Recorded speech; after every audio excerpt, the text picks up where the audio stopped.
논문 쓸 때 어디서부터 막히는지 진짜 너무 공감되죠? 서론 쓰려다가 머리 하얘지고 문헌 검토는 뭐부터 읽어야 할지 막막하고 결과나 논에 쓰는 건 더 어렵고요.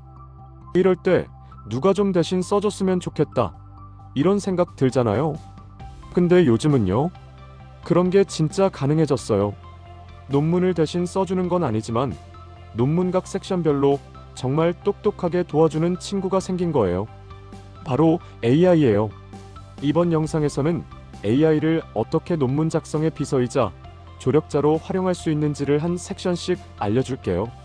사회학 전공인 민지는 MZ세대의 직장 만족도에 대해 논문을 쓰고 있었어요. 문제는 서론을 쓰는 데만 2주가 걸린 거예요. 관련 기사도 많고 논문도 많고 근데 어떤 흐름으로 배경을 잡아야 할지 몰랐던 거죠. 그런데 민지가 챗GPT에게 이렇게 물어봤어요. 20대 직장인의 만족도에 대한 사회과학적 문제 제기를 500자 정도로 요약해줘. 그랬더니 AI가 설득력 있게 문제를 정리해주고 기존 연구의 한계까지 짚어준 거예요. 민지는 이렇게 AI가 잡아준 틀 위에 자신의 문장으로 서론을 채워 넣었어요. 결과적으로 글쓰기 속도가 3배 빨라졌고 논리도 훨씬 깔끔해졌어요. 화학과 대학원생인 준호는 새로운 나노 입자 합성을 주제로 논문을 쓰고 있었어요.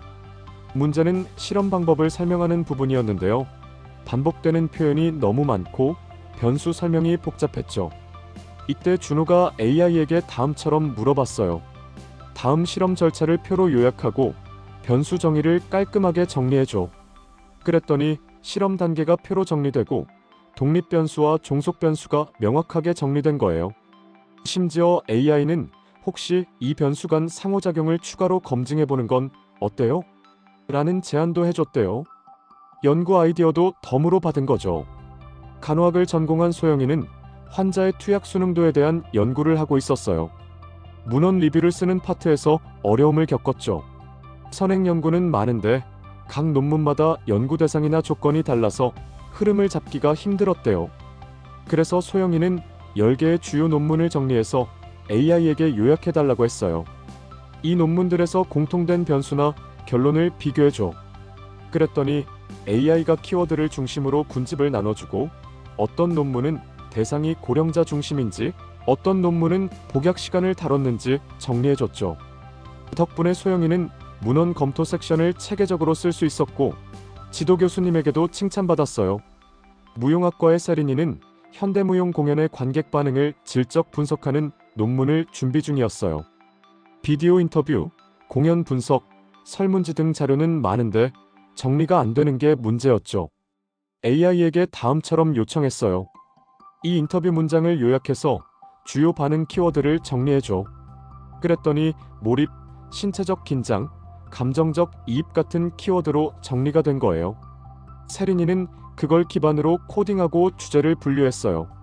자료 해석의 속도도 빨라지고 논문도 훨씬 구조화됐죠. 이제 진짜 궁금해질 거예요. 그럼 나는 논문 쓸 때 AI를 어떻게 써야 할까? 그래서 정리해봤어요. 논문 각 섹션별로 AI를 어떻게 활용하면 좋을지. 서론 쓸 때는 연구 동기를 잘 표현하고 싶다면 AI에게 이 주제가 왜 중요한지 사회적 맥락을 설명해줘라고 해보세요. 또 기존 연구가 놓친 부분이 뭐야? 이렇게 물어보면 자연스럽게 연구 필요성을 도출할 수 있어요. 문헌 검토는 AI의 진가가 정말 드러나는 파트예요. 10편 이상의 논문 제목과 초록을 입력하면 요약, 주제 분류, 한계까지 정리해줘요. 예를 들어 다음 논문들을 시대 순으로 정리하고 주요 이슈를 분류해줘라고 하면 그야말로 깔끔하게 정리된 문단을 얻게 돼요. 방법론은 반복 표현을 줄이고 실험 설계를 시각적으로 정리할 때 좋아요. 예로 이 실험 절차를 타임라인 형식으로 정리해줘 또는 이 변수들 간의 관계를 설명하는 문장을 써줘라고 요청하면 효과적이에요. 결과 섹션은 숫자를 설명하는데 AI가 강하죠. 분산 분석, t-테스트 결과를 표로 입력하고 이 결과를 독자가 쉽게 이해하도록 설명해줘라고 하면 매끄러운 해석 문장이 나와요. 논의와 결론은 AI의 언어력과 논리력이 진가를 발휘하는 부분이에요. 연구의 의의 한계, 후속 연구 제안까지 AI가 구조화해 주는 거죠. 예를 들어, 이 결과가 사회적으로 어떤 의미를 갖는지 말해줘. 결과적으로 AI를 활용하면 시간은 줄고, 논리력은 올라가고, 스트레스는 줄어들어요. 혹시 이런 생각 들지 않아요? 나만 아직 AI 안 쓰고 있었던 거 아니야? 요즘은 논문 쓸 때 AI를 활용하는 게 기본이 되어가고 있어요. 중요한 건 AI가 논문을 대신 써주는 게 아니라 함께 쓰는 동료처럼 도와준다는 거예요. 내가 어떤 흐름으로 가고 싶은지만 잘 알려주면 AI는 거기에 맞춰 똑똑하게 돕는 거예요. 특히 학위 논문처럼 글의 양이 많은 작업에서는 AI가 체력과 집중력을 대신 나눠주는 느낌이에요. 지금 시작해보면 글쓰기의 무게가 정말 가볍게 느껴질 거예요. 이제 정리해 볼게요. 우리가 논문을 쓰는 데 있어 가장 고민하는 건 시간이 오래 걸린다, 논리 흐름이 어색하다, 자료는 많은데 정리가 안 된다 같은 문제들이죠. AI는 그 모든 지점을 도와줄 수 있어요. 특히 챗GPT 같은 도구는 논리 흐름 정리, 표현 다듬기, 자료 요약 등 전반적인 과정에서 든든한 조력자가 되어줘요. 각 섹션별로 조금만 똑똑하게 AI를 활용하면 논문이 정말 가볍고 논리 있게 써지는 걸 느낄 수 있어요. 그리고 이건 단순히 도구의 문제가 아니라 글쓰기의 사고방식을 바꿔주는 경험이에요. AI와 협업하는 글쓰기는 혼자 끙끙 앓던 논문 쓰기에서 함께 똑똑하게 나아가는 논문 만들기로 바뀌게 해줘요.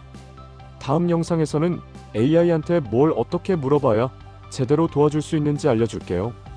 바로 프롬프트 설계 마스터 클래스 편이에요. 똑같이 물어봤는데 왜 나는 이상한 답만 나오지? 싶었던 분들, AI 활용법의 진짜 핵심은 바로 질문력이에요. 그러니까 구독하고 다음 편도 꼭 챙겨봐요. 우리는 지금 논문 쓰기의 판을 바꾸고 있는 중이니까요. 구독과 좋아요, 알림 설정으로 논문 작성에 대한 더 많은 정보도 알아보세요.